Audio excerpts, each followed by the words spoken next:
పంచాననం పరమపూరుషమాధ్యమీశం నానావిధైశ్చ కుసుమైరపి భూషితాంగం సంసేవితాంఘ్రి సకలార్ధకరం వరేణ్యం లక్ష్మీ సహాయగణపం సతతం భజామి. అరుణాం కరుణాతరంగితాక్షీం ధృతపాశాంకుశపుష్పబాణచాపాం అణిమాదిభిరావృతాం మయూఖైః అహమిత్యేవ విభావయేద్భవానీ.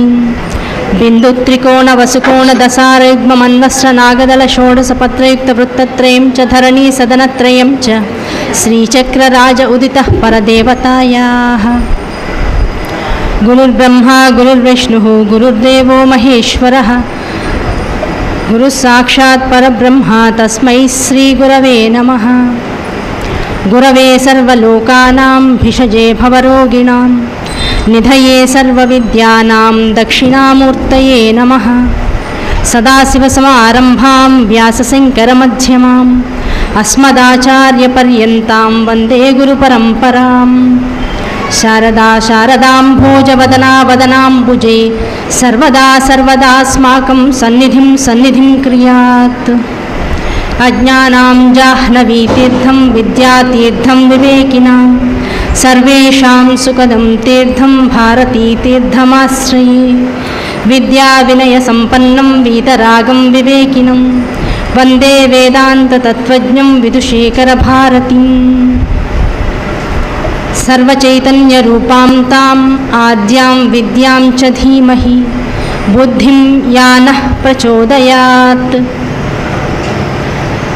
ఆపదామపహర్తారం దాతారం సర్వసంపదాం లోకాభిరామం శ్రీరామం భూయో భూయో నమామ్యహం.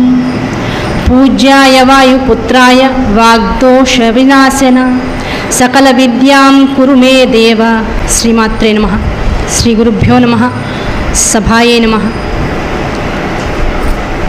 జగదంబిక యొక్క అపారమైనటువంటి కృప, ఆవిడ యొక్క అనితర సాధ్యమైనటువంటి ఘటన సామర్థ్యత, ఈ రెండు కూడా ఇవాళ మనందరం ఇక్కడ కలుసుకోవడానికి తార్కాణం అని చెప్పాలి.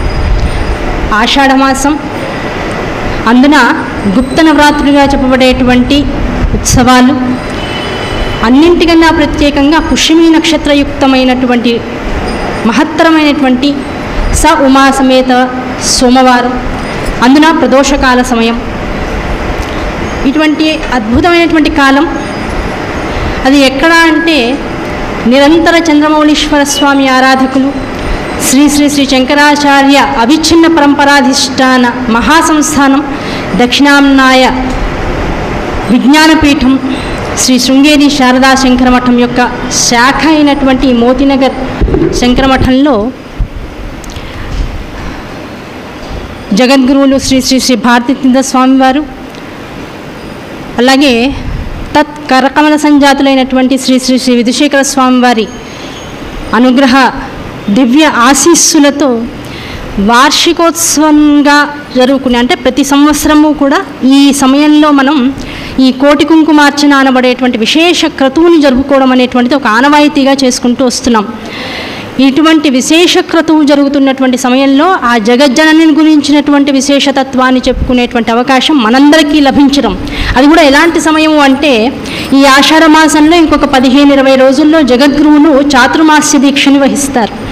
ఆ చాతుర్మాస్య దీక్షకి ముందుగా జరగబడేటువంటి ఏదో అవిఘ్నంగా జగద్గురువుల యొక్క ఈ అద్భుతమైనటువంటి చాతుర్మాస్య దీక్ష జరగాలి అనేటందుకు కావలసినటువంటి సంకల్పం చేయగలిగినటువంటి శక్తి మనకు ఉందో లేదో తెలియదు, కానీ ఆ చాతుర్మాస్య దీక్ష ఫలమును అనుభవించేటువంటి భృచులం గనక మనందరికీ కూడా వారి దివ్యాశీస్సులు సంపూర్ణంగా ఉండాలని మనస్ఫూర్తిగా ఆకాంక్షిస్తూ ఆ జగజ్జనని యొక్క సంపూర్ణమైనటువంటి కృపాకటాక్ష వీక్షణాలు మన మీద ఉండాలని మరొకసారి భావిస్తూ, ఈ జగత్తుకంతా కూడా సృష్టి స్థితి లయ కారణ స్వరూపిణి అనేటువంటి ఆ జగజ్జననికి మనసా శిరసా వచసా నమస్కరించుకుంటూ ఇవాళ ప్రవచనాన్ని మొదలెట్టుకుందాం. అసలు దేవీ భాగవతం అంటే ఏమిటి? అసలు దేవీ భాగవతం అనేటువంటి పేరు వ్యాస భగవానుడు ఇచ్చిందా, జగత్తులో ఉన్నటువంటి దేవీ భక్తులైనటువంటి వారు ఇచ్చిందా? అసలు భాగవతం అష్టాదశ పురాణాల్లోదిగా, లేకపోతే రాసిన తర్వాత మరొక పురాణం అన్నట్లుగా దీనిలోకి యాడ్ చేశారా? ఇది అందరికీ చాలా పెద్ద డౌట్గా ఉంటుంటుంది. అష్టాదశ పురాణాలు రచించినటువంటి వ్యాస మహర్షి భాగవతానికి అద్భుతమైనటువంటి నామకరణం భాగవతము అనేటువంటి 5 అక్షరాలతో ఇచ్చారు. భాగవతము అని అంటే అర్థం ఏమిటి? భాగవతము ఏదో నానుడిగా చెబుతూ ఉంటారు పెద్దలు, భాగవతం కనుక భాగవతం వినండి అంట. ఎలా భాగవతం అంటే కేవలం వింటే సరిపోతుందా భాగవతాన్ని అంటే, ఆ భాగవతంలో ఉన్నటువంటి ఒక్కొక్క అక్షరము ధర్మార్థ కామ మోక్షములకు ప్రతీకగా నిలుస్తాయి. భాగవతం అంటే ధర్మ అర్థ కామ మోక్షములకు ప్రతీక. మరి భాగవతము అని సంపూర్ణంగా ఆ సున్నాన్ని తీసి పూర్ణత్వాన్ని తీసి మకారానికి ఉకారాన్ని తీర్చి కనుక అక్కడ పెట్టినట్లయితే భాగవతము 5 అక్షరాల మాట అవుతుంది. మరి 5 అక్షరాలతో కూడుకున్నటువంటి భాగవతాన్ని సంపూర్ణంగా వింటే ఏం జరుగుతుంది అంటే, ధర్మార్థ కామ మోక్షములతో ఆ మోక్షావస్థలో ఉన్నటువంటి తురియావస్థ అంటే అర్థం ఏమిటి?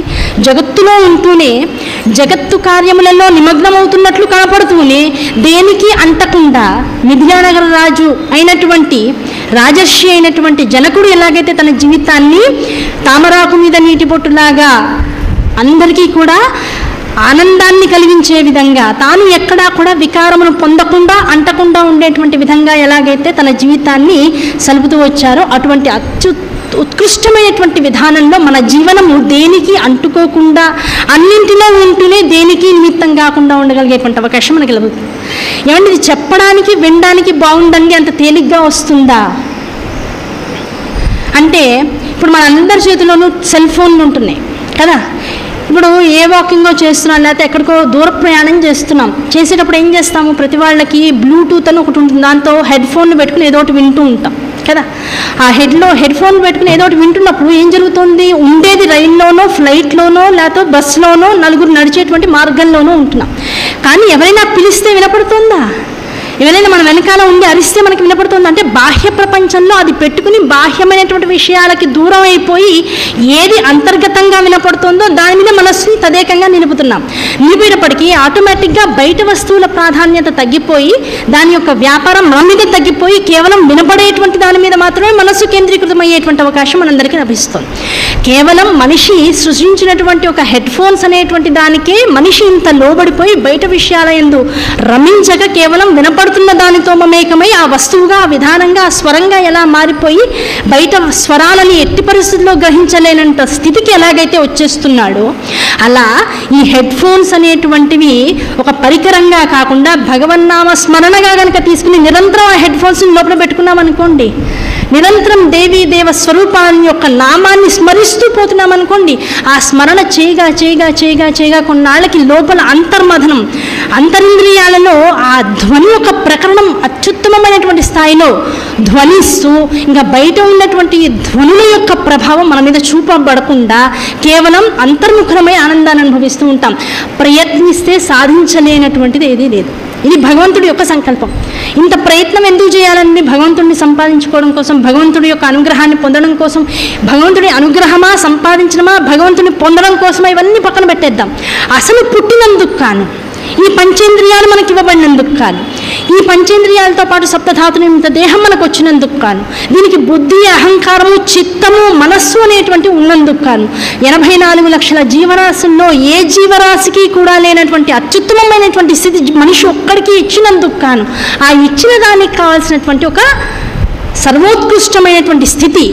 ఏ పిల్లిగా పుట్టడంలో తప్పలేదు, అవునా కదా? పిల్లిగా పుట్టడంలో తప్పలేదు, లేకపోతే ఒక ఎలుకగా పుట్టడంలో తప్పలేదు, చివరికి పందిగా పుట్టడంలోనూ తప్పలేదు. ఇదంతా భగవంతుని జగజ్జనని యొక్క కృతమే. ఈ జగత్తంతా కూడా జగజ్జనని యొక్క కృతమే. అందులో ఆవిడ ఎలా పుట్టించదలుచుకుంటే అలా పుట్టిస్తుంది, అందులో తప్పలేదు. కానీ తేడా ఎక్కడొస్తుంది? ఈ 84 లక్షల జీవరాశుల్లోనూ ఒక మనిషికే శ్రీమాత్రే నమః అనగలిగేటువంటి అవకాశం, ఒక మనిషికి శ్రీరామ అనగలిగేటువంటి అవకాశం ఉంది. పైగా ఆ అనబడుతున్న, వినపడుతున్న విషయాన్ని గ్రహించగలిగే శక్తి కూడా మనిషి ఒక్కటిగా ఉంది. ఈ పక్కకే ఈ మధ్య ఇంకొక 2 నిమిషాలు పోయి, ఒక 5 నిమిషాలు పోయి, ఒక 10 నిమిషాలు పోతే వేల కొద్ది దోమలు వస్తాయి. ఆ పక్కనే ఆవులు ఉన్నాయి, బయట వెళ్తున్నటువంటి రకరకాల సూక్ష్మ క్రిములు ఇక్కడ మన చుట్టూతో తిరుగుతూ ఉంటాయి. అవన్నీ కూడా భగవంత్ కృతమే అనుకున్నా ఇప్పుడు మనం చెప్పబడుతున్నటువంటి చేయబడుతున్నటువంటి సత్సాంగత్యంలో ఒక్క అక్షరానికి అర్థం కూడా అవి గ్రహించలేని స్థితిలో ఉంటాయి.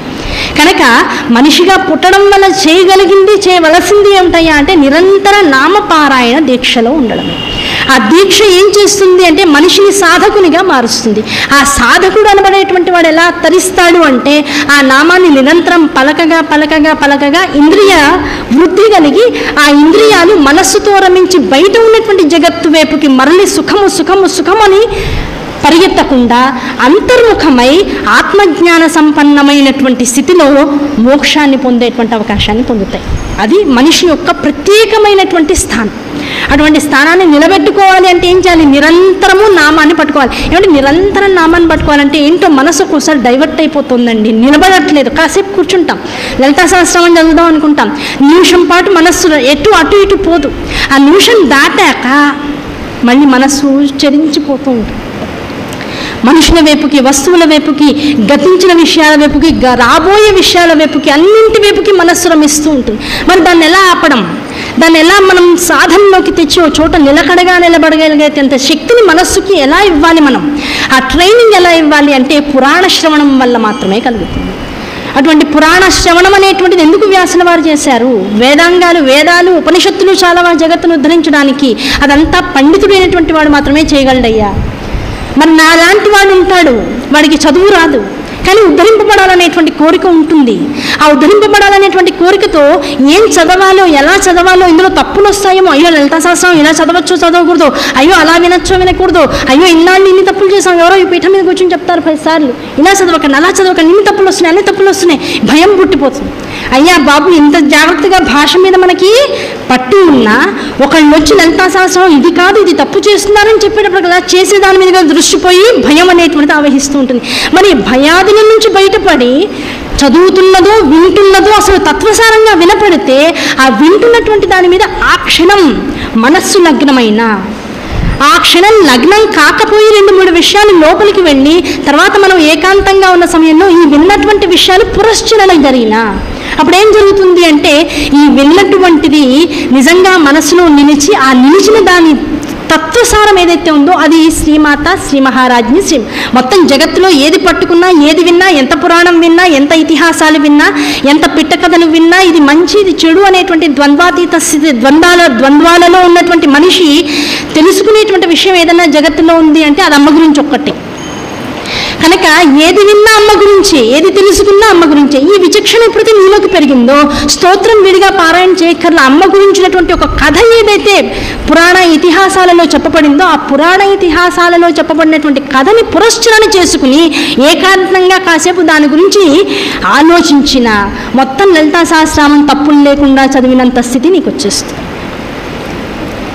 కనుక వ్యాసుల వారి యొక్క అనన్య సామాన్యమైనటువంటి కరుణ ఎలాంటిది అంటే ప్రతి వాళ్ళు ధరింపబడాలి. ఎవరో ఒకళ్ళిద్దరు చదువుకున్న వాళ్ళు, అన్ని వేదాంగాలు తెలిసినటువంటి వాడో, భాషాజ్ఞానం ఉన్నటువంటి వాడో, ఉత్తమమైనటువంటి కులాల్లో పుట్టినవాడో వీడు మాత్రమే బాగుపడాలనేటువంటి ఆలోచన ఆయనకి లేదు.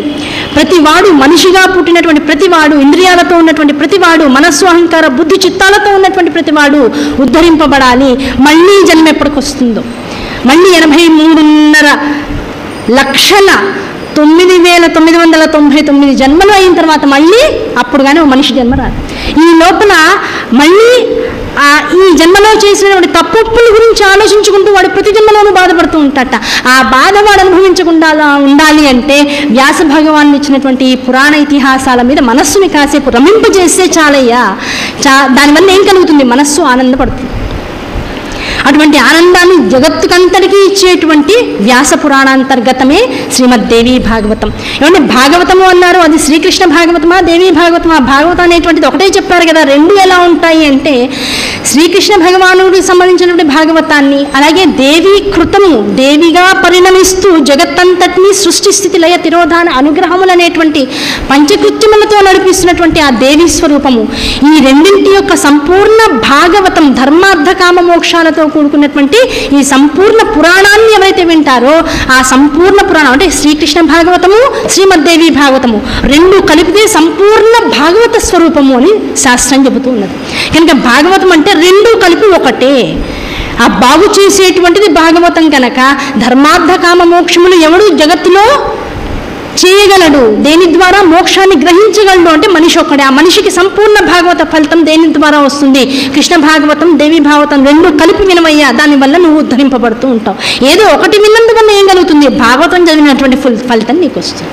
ఇటువంటి భాగవతం రాసినటువంటి వ్యాసుడు తన శిష్యుడైనటువంటి సూతులకు ఈ విశేషాలన్నీ కూడా అందించాడట. ఆ సూతుల వారు ఏం చేస్తారు అంటే మొత్తం జగత్తునంతా కళ్యాణ స్వరూపంగా చూస్తూ అలా నడుచుకుంటూ వెళ్ళిపోతూ ఎక్కడ వైదిక కర్మాచరణలు జరుగుతూ ఉంటాయో అక్కడికల్లా వెళ్ళి కూర్చొని జరిగేటువంటి క్రతువుల మధ్యలో ఈ దేవి స్వరూపాన్ని, విష్ణుతత్వాన్ని, శివ విశేషాన్ని ఇవన్నీ కూడా ఆయా ముని పుంగవులు చేస్తున్నటువంటి ఆ వైదిక క్రతువుల మధ్యలో చెబుతూ ఉంటారు. పురాణ శ్రవణాన్ని చేసేటువంటి ఉత్సుకత ఉన్నటువంటి వారి దగ్గరికి వెళ్ళి సూత మహాముని ఈ విషయాలన్నీ కూడా చెప్తూ ఉంటారు. ఇలాగే వెళ్ళి ఆయన ఏం చేశారు? మొత్తం జగత్తుకంతా పురాణాలు, ఇతిహాసాలు ఎక్కడ వినబడ్డాయి అంటే నైమిసారణ్యంలో వినబడ్డాయి. ఆ నైమిసారణ్యము అంటే అర్థం ఏమిటి? కలియుగం వచ్చే ముందు ఈ జగత్తులో ఉన్నటువంటి మహర్షులు, ఋషులు, మునులు అందరూ కూడా భయపడిపోయారట కలిపురుషుడి యొక్క అవతార రహస్యాన్ని తెలుసుకుని. బాబాయ్ కలి అవతారం వచ్చేస్తుంది, కలియుగం ప్రవేశపడుతుంది. ప్రవేశిస్తున్నటువంటి ఈ కారణంగా ధర్మాదులకు క్లేశం కలిగేటువంటి అవకాశం ఉంటుంది. ధర్మాదులు సరిగా నిర్వర్తించలేనటువంటి పరిస్థితులు జగత్తులో ఏర్పడతాయి. మరి ధర్మాదులు లేని చోట అర్ధ కామ మోక్షాలు ఎక్కడి నుంచి వస్తాయి? ధర్మం ఉండాలి కనుక ధర్మం నిలిచే చోట ఏదైనా ఉందా? బ్రహ్మగారి గురించి అందరూ తపస్సు చేశారు. అయ్యా నీ వల్ల కదా ఈ జగత్తులో ఈ యుగాలన్నీ కూడా వస్తున్నాయి, మరి నీ వల్లనే ఈ కలి అనేటువంటి వాడు ప్రవేశిస్తున్నాడు. మరి ఆ కలి నుంచి మేమందరం బయటపడాలి, కలి ప్రభావం మా మీద లేకుండా మేము అనుగ్రహింపబడాలి, మాకు ఏదైనా ఒక అవకాశాన్ని ఇవ్వవయ్యా, మొత్తం ఈ ప్రపంచంలో కలి నుంచి రక్షింపబడేటువంటి స్థానాన్ని మాకు దాన్ని చూపించి అక్కడ మేము ప్రశాంతంగా ఉండి ధర్మాన్ని నిలుపుకుంటూ ఉంటాం, వైదిక ఆచరణాన్ని అంతటిని కూడా చేసుకుంటూ ఉంటాం, మా మీద అనుగ్రహాన్ని చూపించు అన్నారు. దాంతో బ్రహ్మగారు ఏం చేశారు? తన మనోమయ చక్రాన్ని తీశారట. మనోమయ చక్రం అంటే అనాహత చక్రం, దాన్ని బయటికి తీశారట. తీసి ఏం చేశారు? దానికి ఒక నిమిని పెట్టారట. నిమి అంటే అర్థం ఏమిటి? ఇప్పుడు చక్రం జాగ్రత్తగా నడవాలంటే దానికి ఒక ఇనుప రాట పెడతారు. ఆ ఇనుప ముక్క అడ్డు పెడితే ఆ చక్రం విరిగిపోకుండా, చెక్కతో చేసినటువంటి చక్రం విరిగిపోకుండా ముందుకి ఈజీగా దొర్లుతూ ఉంటుంది. ఆ దొర్లేటువంటి నిమి అనేటువంటి ఒక ఆధారాన్ని ఆ చక్రానికి, మనోమయ చక్రానికి పెట్టి ఇది వదిలేశాడు జగత్తులు. వదిలేసి ఇది ఎక్కడికి వెళ్ళి ఆగుతుందో ఆ ప్రదేశము కలి చేరకుండా, కలి ప్రవేశించకుండా ఉండి మిమ్మల్ని అందరినీ కూడా ఉద్ధరిస్తుంది, ఆ ప్రదేశానికి వెళ్ళిపోండి అన్నారు. దాన్ని ఎప్పుడైతే ప్రపంచంలోకి వదిలేశాడో ఈ మునులు, రాజసులు, మొత్తం రాజర్షులు, మహర్షులు వీళ్ళందరూ కూడా ఆ చక్రాన్ని వెంటబడి వెళ్ళిపోయారు. వెళ్ళిపోతే అదంతా పరిగెత్తి చేరి చివరికి ఒక అరణ్యంలో ఆగిపోయిందట. ఆగిపోయి పడిపోయింది. నిమి పడిపోయినటువంటి ప్రదేశం ఇంకా నైమి అయింది.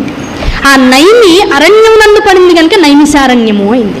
కనుక ఆ నైమిసారణ్యంలో ఆ ప్రదేశాన్ని వదలకుండా ఈ మునులు, మహర్షులు వీళ్ళందరూ కూడా నిరంతరము కోట్ల కొలది, లక్షల కొలది, వేల కొలది సంవత్సరాలు జరిగేటువంటి క్రతువులు, వైదిక క్రతువులు ఏవైతే ఉంటాయో ఆ యాగాలు, యజ్ఞాలు చేస్తూ అక్కడ ప్రశాంత చిత్తాన్ని వహిస్తూ హాయిగా ఆనందంగా జీవితాన్ని సాగిస్తూ ఉన్నారు. ధర్మప్రధాన జీవితాన్ని ముందుకు తీసుకెళ్తూ ఉన్నారు.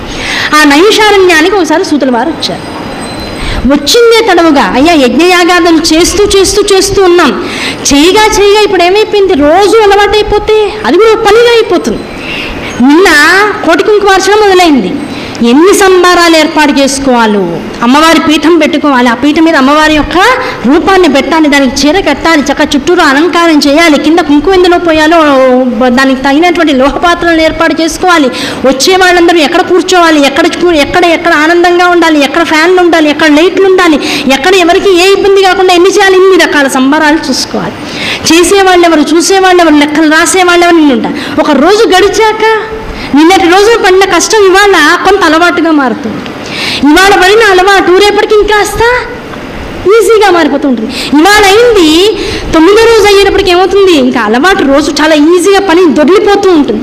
దొరికిపోయాక ఇంకా 10వ రోజు అయిపోయిందండి కోటి కుంకుమార్చన అంటే 10 రోజుల పాటు మళ్ళీ దిగులుగా ఉంటుంది. అయ్యో నిన్నటిదాకా ఎంత ఆనందంగా గడిపాము, అయిపోయింది కోటి కుంకుమార్చన, మళ్ళీ గుడికి ఇప్పట్లో ఇంతసేపు వెళ్ళి గుడిలో ఉండేటువంటి అవకాశం మన ఎవరికి రావట్లేదు.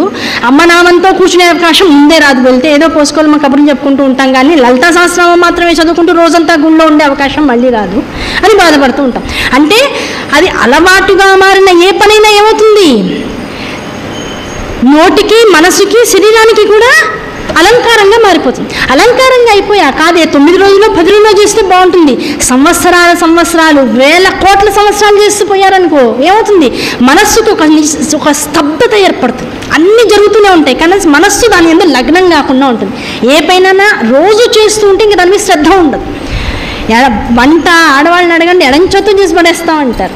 అంటే దాని మీద శ్రద్ధ లేక కాదు, అలవాటైపోయింది, దాని మీద ఇంకా శ్రద్ధ పెట్టాల్సిన అవసరం లేదు, అయిపోతుంది పని.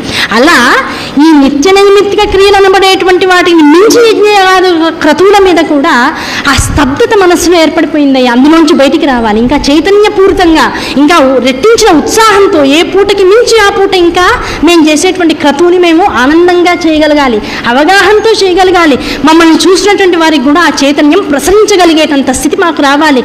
కనుక ఇలా నిశ్శబ్దంగా నిస్సతువుగా స్తబ్దతతో చేసేటువంటి క్రతువుల మధ్యలో పరమాత్ముడు అయినటువంటి నీవు వచ్చావు, జగద్గురువు. ఇప్పుడు నీ గురువు గారైనటువంటి వ్యాసుల వారి ద్వారా ఎన్ని పురాణాలు 18 పురాణాల శ్రవణం చేసినావు. వారి ద్వారా పురాణాంతర్గతంగా ఉన్నటువంటి విషయాలన్నింటినీ కూడా ఆంతరంగిక విషయాలు, రహస్యాన్ని కూడా తెలుసుకోగలిగినావు. అటువంటి తెలుసుకోగలిగిన విషయాలతో పాటుగా మహాభారతాన్ని విన్నావు. ఆ మహాభారతంతో పాటుగా రామాయణాదుల్ని కూడా వారి యొక్క ముఖతహా విని ఉన్నావు. ఇవన్నీ కూడా పూర్వమైనటువంటి యుగములలో జరిగినటువంటి పురాణ ఇతిహాసములు. కనుక వాటన్నింటి గురించి మాతో ప్రస్తావించు, మాకు ఆ పురాణ విశేషాలన్నింటినీ కూడా అందిస్తూ పో. నీ వలన ఇంతకు మునుపు ఏ పురాణాలు చెప్పారో చెప్తున్నారు. విష్ణు పురాణాన్ని విన్నామయ్యా. ఆ విష్ణు పురాణాంతర్గతంగా విష్ణునామ స్మరణ చేయడం వల్ల కలిగేటువంటి ఆనందాన్ని అనుభూతిగా పొంది ఉన్నాం. అలాగే శివపురాణాన్ని విన్నాం, భస్మధారణ వైశిష్ట్యాన్ని తెలుసుకున్నాం, రుద్రాక్షధారణ వైశిష్ట్యాన్ని తెలుసుకున్నాం. ఆ శివనామాన్ని నిరంతరం జపించడం వల్ల కలిగేటువంటి ఆనందాన్ని పరిపూర్ణంగా అనుభవించాం. ఇన్ని పురాణాలను ద్వారా విన్న తర్వాత కూడా ఇంకా ఏదో వినాలనేటువంటి తాపత్రయం ఇంకా మాలో తగ్గలేదు. ఏదన్నా ఒకటి విన్న తర్వాత ఇప్పుడు చూడండి చెప్తూ ఉంటారు, మనకి ఇష్టమైనటువంటి దానిలో దాన్ని తినేస్తే ఏమనిపిస్తుంది, అబ్బా ఎంత బాగుందో, ఆ ఎంత బాగుందో ఇది తిన్నాకన్నాక కడుపు ఆనందాన్ని పొందింది, జిహ్వేంద్రియం ఆనందాన్ని పొందిన తర్వాత ఇంకొక వస్తువు తీసుకొచ్చి ఎదురుకుండా పెడితే అబ్బో కడుపు నిండిపోయిందండి వద్దంట. అది నీకు చాలా ఇష్టమైన వస్తువు అయినా సరే వద్దంటాం. అంటే ఏ జిహ్వేంద్రియం అయితే నువ్వు తిన్నటువంటి అతి మధురమైనటువంటి పదార్థానికి ఆనందాన్ని పొంది మరీ ఇంకా కాదనుకునేటువంటి స్థితిని నీకు తీసుకొచ్చిందో, అలా వ్యాస భగవానుడు ఇచ్చినటువంటి పురాణ ఇతిహాసాలలో ఇప్పటిదాకా విన్నటువంటి పురాణాలన్నీ కూడా శాంతిని మాకు ఇంకా ఇవ్వలేదు, ఇంకా ఏదో వినాలనేటువంటి కోరికని మాలో రగులుస్తూనే ఉన్నాయి. అంటే జిహ్వకు కలిగేటువంటి ఆనందం ఏదో ఇంకా శ్రోత్రేంద్రియానికి కలగలేదయ్యా. మా నాలుగు కనబడేటువంటి దానికి తృప్తి రోజు కలుగుతోంది, అవునా కదా, రోజు కలుగుతోంది. కానీ శ్రోత్రేంద్రియం ఉంది అంటే వినడానికి శక్తి ఉన్నటువంటి చెవులకు ఉండేటువంటి శక్తి, గ్రహించే శక్తి, ఆ గ్రహించే శక్తి ఇప్పటిదాకా ఆనందాన్ని పొందలేదు.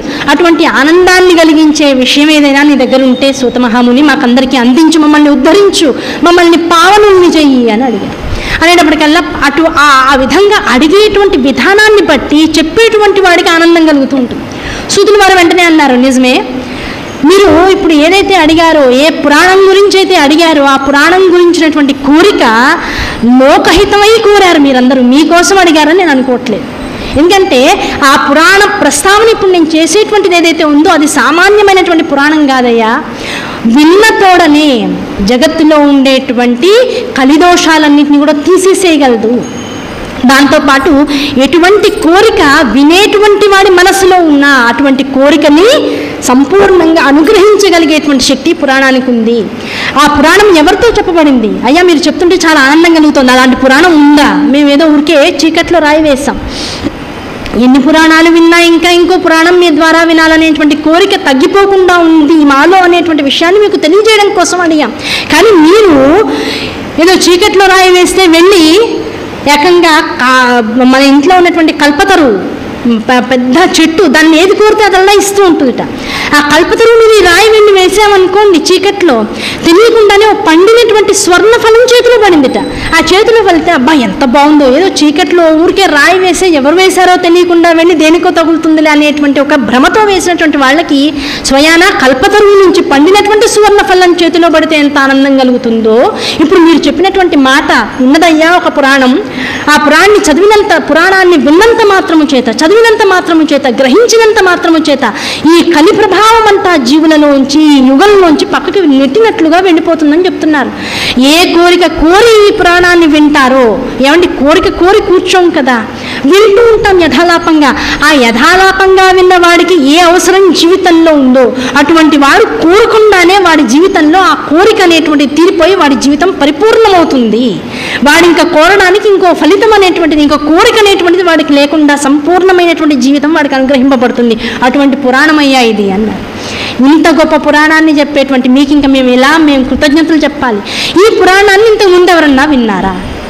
ఎవరికైనా చెప్పి ఉన్నారా? ఇదే మొదల వాళ్ళకి లోపల నుంచి ఉత్సాహం వస్తుంది, కోరిక కలుగుతోంది, ఇంకా వినాలి అంటే. అప్పుడు సూతులు వారు చెప్పారు, జనమేజయుడు అనేటువంటి వాడు ఉన్నాడు. ఆ కథలన్నీ మహాభారతం తర్వాత వస్తుంది, చాలా పెద్ద కథ, ఇప్పుడు మళ్ళీ చెప్పుకుంటే సమయం ఇదవుతుంది. జనమేజయుడు అనేటువంటి వాడు ఉన్నాడు. ఆయన తండ్రి పరీక్షిన్ మహారాజు. ఆ పరీక్షిన్ మహారాజుకి ఒక మునిశాపం వలన ఒక 7 రోజుల్లో ప్రాణం విడవాలి, తక్షకుడి చేతిలో ప్రాణాన్ని వదిలేసేటువంటి అవసరం లభించింది. దాంతో వణికిపోయాడు. ఎన్ని రకాల ఏర్పాట్లు చేసుకున్నా మరణం అనేటువంటి తథ్యం అనేటువంటి విషయం అర్థమైపోయింది. దాంతో ఏం చేశాడు? భాగవతాన్ని సుఖమహర్షి నోటి గుండా విన్నారు. అవునా కదా? వినేటప్పటికీ ఆయనకి ముక్తి లభించింది. కానీ ఆయన కొడుకైనటువంటి జనమేజయుడికి ఏమనిపించింది? ఎవరో రెచ్చగొట్టారు, మీ నాన్నగారిని తక్షకుడు అనేటువంటి సర్పం చంపేసిందయ్యా అని అన్నారు. అనేటప్పుడు జనమేజయుడికి లోపల నుంచి కోపం వచ్చేసింది. మా నాన్నగారు ఒక సర్పం వల్ల చచ్చిపోయాడా, ఆ సర్పజాతిని నశింపజేస్తానని చెప్పేసి ఒక పెద్ద యాగం చేశాడు, హోమం మొదలెట్టేశాడు. అందులో మొత్తం ప్రపంచంలో ఉన్నటువంటి అన్ని రకాల జాతులకి సంబంధించిన సర్పాలన్నింటినీ ఆకర్షణ చేసి అందులో వ్రేల్ చేస్తున్నాడు. వ్రేల్ చేస్తుంటే ఈ లోపల రకరకాల మునిపుంగవులందరూ కూడా ఆ యాగశాలకి వచ్చి, నాయన తప్పు చేస్తున్నావు, ప్రకృతి సమతుల్యతని పాటించవలసినటువంటి అవసరం మహారాజు అయినటువంటి నీలాంటి వాడికి ఉంది. నువ్వే ఇలా ఒక వర్గానికి చెందినటువంటి జీవులను హింసించి అవి జగత్తులో లేనట్లుగా చేసినట్లయితే పరమేశ్వరి యొక్క విధానాన్ని దాని ఏమిటని తప్పుగా భావించి నీ యొక్క రూల్ని ప్రపంచంలో సలిపినటువంటి వాడిగా మారుతావు. అంటే జగజ్జనని యొక్క ఒక విషయాన్ని నువ్వు తప్పు చేసిన వాడిగా మిగిలిపోతూ ఉంటావు ప్రకృతి యందు. కనుక నిన్ను నువ్వు సవరించుకో, ఆపేసే, ఈ యాగం ఆపేసే అన్నారు. వెంటనే ఆపేశాడు. పెద్దలు చెప్పినటువంటి మాట వినంగానే ఆపేశాడు. కానీ మనసులో ఆ క్రోధమో బాధ తగ్గట్లేదు. తగ్గపోయేటప్పటికల్లా ఏమైపోయింది? వ్యాసుల వారు వచ్చారు. వ్యాసుల వారు వచ్చి, నీ మనస్సు శాంతింపబడాలంటే నీకు ఒక అద్భుతమైనటువంటి పురాణ ఇతిహాసాన్ని వినిపిస్తానయ్యా, పురాణ గాథని విను. ఆ వినడం వల్ల నీకు ఆనందం కలగడంతో పాటుగా నీ తండ్రి ఏ విధంగా అయితే శరీరాన్ని చాలించాడో ఆ బాధ వారికి కూడా తగ్గి మోక్షపురిని అలంకృతం చేసేటువంటి అవకాశం లభిస్తుంది. కనుక ప్రశాంతంగా కూర్చో, వినిపిస్తాను అన్నాడు. జనమేజయుడు అడిగారు, నాయనా వశిష్ఠ మహాముని నన్ను ఎలా ఉద్ధరిస్తున్నారు చెప్పండి, ఆ పురాణం పేరేమిటి అన్నారు. ఆయన వెంటనే చెప్పారు, ఇది దేవీ భాగవతం అయ్యా అన్నారు. ఈ దేవీ భాగవతం అనేటువంటి అద్భుతమైనటువంటి పురాణం. ఈ పురాణంలో ఏముంటుంది? సృష్టి స్థితి లయ కారకురాలైనటువంటి ఆ జగజ్జనని యొక్క నిర్గుణ సగుణ స్వరూప తత్వసారమంతా కూడా నిబిడీకృతమై ఉంది. దాన్ని ఒక్కసారి విన్నవాడు జీవన్ముక్తుడైపోతాడు. తెలిసి విన్నా తెలియక విన్నా. నువ్వు తెలిసి కూర్చో, తెలియక కూర్చో, జీవన్ముక్తి అనేటువంటిది నీకు అనుగ్రహింపబడుతూ ఉంటుంది. దాంతోపాటుగా ఇంకేమొస్తుంది? ఈ పురాణ శ్రవణాన్ని చేసినంత కాలము కూడా దేవీ యజ్ఞం చేసినంత ఫలితం వాడికి వస్తుంది. దేవీ యజ్ఞము అంటే నవ కలశాలతో కూడుకున్నటువంటి, మనం ఇదివరకు ఇక్కడ ఈ ప్రాంగణంలోనే అద్భుతమైనటువంటి హోమం చూసాం, చండీ హోమం. శతచండీ హోమాలని రకరకాల విధానాల్లో 2 సంవత్సరాల్లో చూసాం. అసలు ఈ ప్రాంగణం అంతా ఎంత కలకల్లాడిపోయింది. 10 రకాలైనటువంటి హోమగుండాలు, దానిలో ఋత్విక్కులు, ఒక్కొక్క గుండానికి సంబంధించినటువంటి యజమానులు, అలా చేసేటువంటి ఆ మంత్రాలతో కూడుకున్నటువంటి క్రతువు, ఆ క్రతువుతో కూడుకున్నటువంటి అద్భుతమైనటువంటి వేదసారం అంతా చెవులకు వినపడుతూ ఉంటుంది. అటువంటి ఒక శతచండీ హోమం అనేటువంటి ఒక దాంతోని ఇంత పవిత్రత ఒక ఆవరణకి లభిస్తే, ఈ ఎక్కడిది దేవీ భాగవతం అనబడేటువంటి అద్భుతమైనటువంటి విషయం వినపడుతూ ఉంటుందో అక్కడ దేవీ యజ్ఞం అంటే 1000 మండపాలు, 1000 హోమగుండాలు వేసి ఆ 1000 హోమగుండాల్లోనూ కూడా దాదాపుగా 1,00,000 మంది మునివర్యులు కూర్చుని అమ్మవారి యొక్క నామాలు, అమ్మవారి యొక్క వేదము, అమ్మవారి యొక్క సప్తసతీ స్వరూపాన్ని చదువుతూ ఉంటే ఆ వినపడుతున్నటువంటి స్వరం ఎంత ఆనందాన్ని కలిగించి జీవుణ్ణి కనీసం కాసేపైనా తాత్కాలికంగా అయినా సరే తను ఉన్నటువంటి స్థితి నుంచి ఉన్నతమైన స్థితిలో భావించగలిగేటువంటి మానసిక ఉద్ధరణను కలిగిస్తుందో అటువంటి స్థితి ఈ దేవీ భాగవత పురాణాన్ని కాసేపు వినవాడికి కూడా వచ్చేస్తుంది. అటువంటి ఫలితం వస్తుంది. అటువంటి పురాణ శ్రవణాన్ని, వేద శ్రవణాన్ని చేసినటువంటి వాడికి ఏం కలుగుతుంది? వాడు ఎన్ని జన్మల పూర్వం జగత్తులో ఒక శరీరాన్ని అవతరించి వచ్చాడు, అన్ని జన్మల నుంచి ఇప్పటిదాకా ఈ రోజు దాకా చేసినటువంటి ప్రారంభ కర్మలన్నీ కూడా దహించుకుపోతాయి అని చెప్పి. ప్రారంభ కర్మలన్నీ దహించుకుపోయాక మిగిలేదేమిటి? వాడికి పుణ్యఫలం మాత్రమే మిగిలిపోతుంది. ఆ పుణ్యంతో వాడు ఏం చేశాడు? సకలమైనటువంటి సుఖాన్ని అనుభవించడానికి కావాల్సినటువంటి యోగ్యతని పొందుతూ ఉంటాడు. అటువంటి యోగ్యత వాడికి లభిస్తుందయ్యా. కనుక దేవీ భాగవతం అనేటువంటి పురాణ శ్రవణం అనేటువంటిది కేవలం పురాణ శ్రవణం కాదు, దేవీ యజ్ఞ ఫలితాన్ని జీవులందరికీ అందిస్తుంది. దాంతోపాటు ఏం చేస్తాడు? తెలిసి విన్నా తెలియక విన్నా ఈ శరీరంతోనే దేవీ లోకానికి పయనమయ్యేటువంటి అవకాశం శ్రవణం చేసేటువంటి వారందరికీ కూడా అమ్మ అనుగ్రహంతో లభిస్తుందయ్యా. దాంతోపాటు ధర్మార్థ కామ మోక్షాలు అనేటువంటి చతుర్విధ పురుషార్థాలు ఏవైతే ఉన్నాయో వాటిని తేలికగా ప్రసాదించగలిగేటువంటి అద్భుత పురాణం జగత్తులో ఏమైనా ఉంటే అది దేవి పురాణం ఒక్కటే. కనుక అటువంటి దేవి పురాణాన్ని చదివినా విన్నా, లేదు మా ఇంట్లో పుస్తకం ఉందండి, ఇవాళ ఇలా విన్నాం గనక రోజు ఒక శ్లోకము ఒక పేజీలో ఉన్నటువంటి ఒక భాగాల్లో చదువుతూ పోతూ ఉంటాం. దానివల్ల కూడా ఏమన్నా విశేష ఫలితం ఉంటుందా? నువ్వు చదవాలనేటువంటి సంకల్పం చేసిన మరుక్షణమే నీకు రాబోయేటువంటి మరణం దూరం అయిపోతుందయ్యా. ఆ మరణం దూరం అయిపోతే కలిగేటువంటిది ఏమిటి? అయితే వెంటనే ప్రశ్న అడుగుతారు, ఏమంటే అయితే ఇన్నాళ్ళు ఎంతోమంది దేవీ భాగవత ప్రవచనం చేశారు, అంతమంది శరీరంతో ఉండిపోయారో వాళ్ళకి ఏం కష్టాలు రాలేదా? వాళ్ళు బాగున్నారా? ఇప్పటిదాకా లేరు కదా, ఎవరికి వాళ్ళు వెళ్ళిపోయారు కదా. అంటే ఏ దేహాన్నైతే కలిగి ఉన్నారో ఆ దేహం పడిపోవాలి, అది తప్పదు. జాతస్య హి మృతో ధ్రువో మృత్యు అంది, అవునా కదా వేదం. అటువంటి వేదానుసారంగా ఇప్పుడు ఏం చేయాలి? నీకు జన్మ వచ్చింది, ఈ శరీరం కలిగింది, ఈ శరీరంతో ఒకసారి దేవీ భాగవతాన్ని విన్నావు, విన్న తర్వాత ఏం జరగాలి? మళ్ళీ జన్మ రావడానికి అవకాశం లేకుండా శాశ్వత శివ సాయుధ్యం లభించాలి. అటువంటి స్థితి నీకు లభిస్తుంది, నీ ఒక్కడికేనా? వెంటనే అడిగారు, ఏమంటే దేవీ భాగవతం కాదండి, మేము చాలా భక్తిపరులో ఇన్నాళ్ళు శివపురాణాలు విన్నాం, విష్ణు పురాణాలు విన్నాం, చాలా ఆనందాన్ని పొందేశాం, దాని అంతటికి అనుగ్రహించి శివుడు మొన్ననే వచ్చాడండి, ఆయన కాలకూట విషయాన్ని దాగాడు. మొన్ననే మేము శివపురాణం చెప్పుకున్నాం, ఆయన కాలకూట విషయాన్ని దాగి మాకు అమృత పాత్ర ఇచ్చాడు, అమృత పాత్రలో కొంచెం మేము తాగాం, మేము ఇప్పుడు చిరంజీవులమే కదా, మీరు ఇంకా దేవీ భాగవతం చదివితే శరీరం పడిపోతుంది, తర్వాత ఎప్పుడో నీకు జన్మ రాకుండా ఉంటుంది, నువ్వు మళ్ళీ మరణించాల్సిన అవకాశం రాకుండా ఉంటుందని మాత్రమే చెప్తున్నారు, మేము అమృతం తాగామంటారు. అమృతం తాగామంటే వెంటనే వ్యాస భగవాన్ ఏం చెప్తారు? అమృత ప్రాభవం ఎంతసేపు ఉంటుంది నీకు? ఈ యుగము ఏదైతే కలియుగం అని చెప్పబడుతుందో ఈ యుగం వెళ్ళిపోయేదాకా ఉంటాం, ఆ తర్వాత శరీరాన్ని వదలాల్సిందేగా. అమృత ప్రభావం ఎంతసేపు ఉంటుంది? ఈ యుగము పూర్తయ్యేదాకా ఉంటుంది, ఆ తర్వాత అయినా నువ్వు శరీరాన్ని వదిలేయాల్సిందే. బ్రహ్మాదులే శరీరాన్ని వదిలేస్తున్నారు, కపాలాన్ని పరమేశ్వరుడి చేతిలోకి వచ్చి లయించిపోతూ ఉన్నారు. అలాంటి నువ్వెలాంటి వాడివి? ఒక గుక్క అమృతం తాగిన వాడివి, నీ ఫలితం ఎంతసేపు ఉంటుంది? యుగాంతం దాకా ఉంటుంది. పైగా అమృతం తాగాను అంటున్నావు, తాగిన వాడికి మాత్రమే ఫలితం ఇస్తుంది. కానీ దేవీ భాగవతం ఎలాంటిదో తెలుసా? నువ్వు ఒక్కడి వచ్చి ఇక్కడ కూర్చుని విన్నా నీ వంశము మొత్తం ఉద్ధరింపబడుతుందయ్యా. అమృతతుల్యమైనటువంటి స్థితి నీ ఒక్కడికి కాదు, నువ్వు విన్నటువంటి భాగ్యం చేత నీ కడుపున పుట్టిన పిల్లలు, వాళ్ళ కడుపున పుట్టిన పిల్లలు, వాళ్ళ కడుపున పుట్టిన పిల్లలు, నువ్వు ఎన్ని కోట్లు దాస్తే వాళ్ళందరినీ ఉద్ధరించగలుగుతానని లాకర్లు నింపేస్తావో వాటన్నింటికన్నా మించి పుణ్యం అనబడేటువంటి దాన్ని వాళ్ళ ఖాతాల్లో వేసేస్తుంది దేవీ భాగవత శ్రవణామృతం అనేటువంటి అమృత బిందువు. కనుక ఉద్ధరింపబడాలి అంటే కావాల్సిందేమిటి?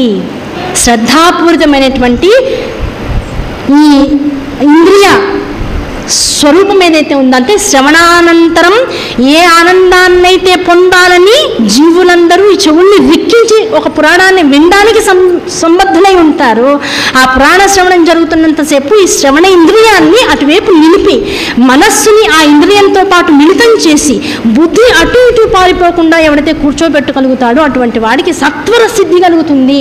సమస్త సిద్ధుల్ని అందజేయగలిగినటువంటి అత్యద్భుత పురాణం దేవీ భాగవతం. ఇంకో గంటలో నీకేదో అతి పెద్దదైనటువంటి కష్టం రాబోతోంది, దేవీ భాగవతం విని ఇంటికి వెళ్ళావు, కష్టం రాకుండానే నీ ఇంటి నుంచి వెళ్ళిపోతుంది. అది దేవీభావతం యొక్క గొప్పతనం. వెంటనే అక్కడ ఉన్నటువంటి మునులు అడిగారు, అయ్యా మీరు చెప్తుంటే అసలు మనస్సు ఆగట్లేదు, ఎంత ఆనందం కలుగుతుందో, ఇలాంటి పురాణం ఉందా, ఇంత గొప్పదైన పురాణం ఉందా, ఇన్నాళ్ళు ఎలా మిస్ అయిపోయాం. ఎవరైనా ఇంతకుముందు ఈ దేవీభావత పురాణాన్ని విన్నందువల్ల కష్టాల నుంచి నివారింపబడ్డారా? ఎవరైనా ఉంటే చెప్పండి, మనకు అది ప్రూఫ్ కావాలి. ఏదో ఒకటి చెప్పంగానే ఇప్పుడు ఏమడుగుతాం, మోసం చేసేవాడిని పెద్ద ఏది అడగాం, అన్నీ నీకు మంచి చేస్తాయన్న వాడిని ఇంకా ఇంకా ఇంకా ఇంకా అడుగుతాం. ఎందుకు? మనసు ఇంకాస్త పూనిక పడాలి. అప్పుడు వెంటనే చెప్పారు, సూత మహర్షి చెప్పారు, అయ్యా మీ అందరికీ కూడా శ్రీకృష్ణ పరమాత్మ తెలుసు కదా, ద్వాపర యుగంలో ఆయన మనందరం వినాయక చవితి రోజు చదువుకుంటూ ఉంటాం. ఏమిటది? శమంతకోపాఖ్యానం. ఆ శమంతకోపాఖ్యానం జరుగుతున్నటువంటి కథను ఇంకోసారి మనందరం తెలుసుకుందాం. ఆ శమంతకోపాఖ్యానం ఏమిటి? సత్రాజిత్ అనేటువంటి ఒక పురజనుడు, ఒక అధికమైనటువంటి డబ్బు ఉన్నటువంటి వాడు, రాజు ఏం కాదు. ఆ సత్రాజిత్తుకి సూర్యభగవానుడి యొక్క అనుగ్రహంతో శమంతకమణి అనేటువంటి అద్భుతమైన మణి ఇవ్వబడింది. ఆ ఇవ్వబడితే ఈ కృష్ణుడు ద్వారకలోనే ఉంటాడు. ఆయన కూడా ఓ రోజు మొత్తం సభకి పిలిచాడు. గట్టిగా, ఇంత గొప్ప అనుగ్రహాన్ని, సూర్య అనుగ్రహాన్ని పొందేవయ్యా, నువ్వు చాలా గొప్పవాడివి అని ఆయనకు అందరూ సన్మానాలు చేశారు. ఆ మణి వేసుకొని ఆయన రోడ్ల మీద నడుస్తూ ఉంటే ఎట్లా ఉండేదిట, స్వయంగా సూర్య భగవానుడు వచ్చి మన మధ్యలో నడుస్తున్నాడా అన్నంత ఆనందం కలిగేదిట. అంత కాంతి దేదీప్యమానంగా వెలిగేదట. ఆ కాంతి చూడలేక అందరూ కళ్ళు మూసుకునేవారట. పైగా ఆ శమంతకమణి యొక్క గొప్పతనం ఏమిటంటే ప్రతిరోజు కూడా 8 బారుల బంగారాన్ని ఇస్తూ ఉంటుందిట. అటువంటి అద్భుతమైనటువంటి శమంతకమణి తన దగ్గర ఉంచుకునేవాడు. ఓసారి కృష్ణుడు ఇలాగే అన్నాడు, ఇది రాజుకి ఇస్తే ఆ రాజుకి ఇటువంటి మణి కనుక దగ్గర ఉన్నట్లయితే దాన్ని ఉంచుకోవడం వల్ల రాజ్యం అంతా కూడా వృద్ధి చెందుతుంది, ఆలోచించొకసారి అన్నట్ట. ఈయన అన్నాడు, ఎంతో తపస్సు చేస్తే నాకు ఈ సమంతకం దొరికిందయ్యా, దీన్ని రాజుకి ఇమ్మంటే ఎట్లాగా, ఎలాగో ఇందులో భాగాన్ని నేను రాజ్యానికి పంచుతాను, అది వేరే విషయం, ఇమ్మంటే మాత్రం నా వల్ల కాదు, సూర్యానుగ్రహ వరప్రసాదం ఇదంతా కూడా అని అన్నాడు. సరే ఊరుకున్నాడు శ్రీకృష్ణుడు. అయిపోయింది. ఒకనాడు ఆయన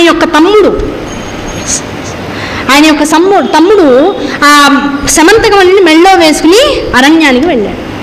వెళ్ళేటప్పటికి ఏమైపోయింది, అంత మెరుస్తున్నటువంటిది దగదగాయమానంగా అలా పరిగెత్తుకుంటూ అలా అడవిలో తిరుగుతూ ఉంటే ఒక సింహం చూసిందిట. సింహం చూసి ఏం చేసింది, మాంసపు ముద్దతో కూడుకున్నటువంటి ఒక పెద్ద జీవి ఏదో పరిగెడుతోందనేటువంటి భ్రమతో అది కదులుతున్నటువంటి వేగంని అనుసరించి ఒక్కసారిగా దాని మీద పడి పెకిలించేసింది. ఆ సత్రాజిత్తు తమ్ముడు ప్రాణాలు వదిలేశాడు. ఆ మెరుస్తున్నటువంటి సమంతకమణిని తీసుకుని అది కాస్త నడుస్తూ వెళ్తుంది.